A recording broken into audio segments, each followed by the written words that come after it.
আলাইকুম এভরিওয়ান, আশা করি সবাই ভালো আছেন। মেয়েকে বিদায় দেওয়ার কষ্ট একমাত্র মেয়েরাই বুঝতে পারে।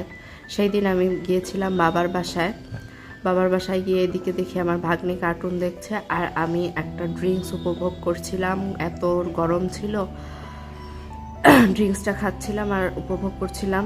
তারপরে ফ্রেশ হয়ে নিলাম, শাওয়ার নিলাম, আম্মুর পছন্দের একটা ড্রেস পরলাম। তারপরে দেখছিলাম আম্মু কি রান্না করেছে। এখানে রান্না করেছে মুরগির মাংস, আলু দিয়ে ঝোল করেছে। তারপরে করেছে হচ্ছে লাউ দিয়ে কচু দিয়ে একটা ঝোল, এটাও খুব মজা হয়েছে। আম্মুর হাতের রান্না নিয়ে আর বলার কিছুই নেই, যত বলবো তত শেষ হবে না। তারপরে কাচকি মাছ দিয়ে আলু বেগুন দিয়ে চচ্চড়ি করেছিল, এটাও অনেক ভালো হয়েছে। মূলত আমার বোনরা ঢাকা চলে যাবে, সেই উদ্দেশ্যে আমি আমার ভাগ্নিকে দেখতে গিয়েছিলাম, তাদের সঙ্গে দেখা করতে গিয়েছিলাম। আমার দুলা ভাইয়া আমার জন্য পছন্দের সব মিষ্টি নিয়ে এসেছে, মালাই চপ, লাড্ডু, সবই লোভনীয় মিষ্টি। আলহামদুলিল্লাহ অনেক মজা সব খেতে, ছোট মিষ্টি, রসগোল্লা। তারপর খাওয়া দাওয়া শেষ করে আমরা সবাই রেডি হয়ে গেলাম, ওরাও রেডি হয়ে গেল। আমার ভাগ্নি এখানে বলছে দাঁড়াও তোমাদের জন্য জুস নিয়ে আসি। এত পণ্ডিত, এত পাকা মেয়েটা, সে মনে করছে আমি এবং তার নানু তার সাথে যাব, এর জন্য সে খুব আনন্দে দৌড়াচ্ছিল খুশিতে। তারপর রিক্সাতে করে তাদের নিয়ে আমি এবং আমার মা চলে গিয়েছিলাম কাউন্টারে। এই কাউন্টার আর এয়ারপোর্ট জায়গাটা খুবই কষ্টদায়ক একটা জায়গা, সবাই এখানে কষ্ট পায়, কেউ হাসে কেউ কান্না করে, এটাই স্বাভাবিক। যেমন আমি আর আমার মা বোন সবাই অনেক কষ্টে ছিলাম ওই দিন, মনে অনেক কষ্ট। এদিকে ওয়ান টাইম গ্লাস দেখলেই আমার ভাগ্নির পানি খাওয়ার আগ্রহ এত বেড়ে যায়, খালি বারবার পানি খায়। আমার মা বসে অপেক্ষা করছে, মন খারাপ। অপেক্ষা করতে করতে অবশেষে বাস চলে আসলো।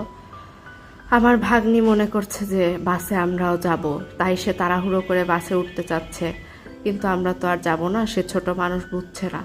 আমার মা কান্নাকাটি করছে। তারপর আমি এবং আমার মা বাসে তুলে দিয়ে দুজনও চলে আসলাম বাসায়, মনে কষ্ট নিয়ে, মনে দুঃখ নিয়ে। তারপরে বাসায় এসে সন্ধ্যায় একটা পাউন্ড কেক বানালাম। এই পাউন্ড কেকের রেসিপি তো আপনাদের সঙ্গে শেয়ার করেছি। তারপর পাউন্ড কেকটা চুলায় বেক করতে দিয়ে আমি রাতের ডিনার করে নিলাম। আলহামদুলিল্লাহ ডিনারটা অনেক ভালো ছিল। এখানে চচ্চড়ি ছিল দুপুরের খাওয়াটাই, আর চিকেন ছিল দুপুরের রান্নায় সব।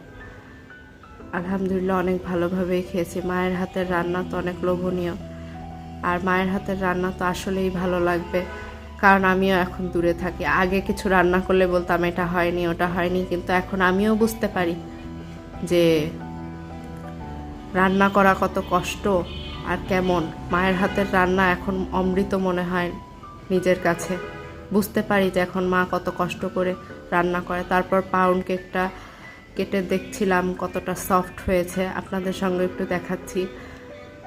চুলাতে এত সুন্দর পাউন্ড কেক হয়। এই কেকটা, আমার হাতের কেকটা সবাই অনেক পছন্দ করে, যার কারণে আম্মুকে একটা বানিয়ে দিয়ে আসছিলাম, কারণ আমিও তো চলে আসবো আমার নিজের বাড়িতে, নিজের গন্তব্যস্থলে। তাই তো বলি, মেয়ের মাদের কষ্ট কেউ বুঝে না, একমাত্র মেয়ের মারাই বুঝতে পারবে। ছেলের মাদের তো ছেলে থাকে, ছেলের বউ থাকে, সবাই থাকে সাথে, কিন্তু যারা মেয়ের মা তারাই বুঝবে। তারপর আম্মুর সাথে রাতটা কাটিয়ে আমিও সকালে চলে আসলাম। আজকের ভিডিও এই পর্যন্তই। আল্লাহ হাফেজ।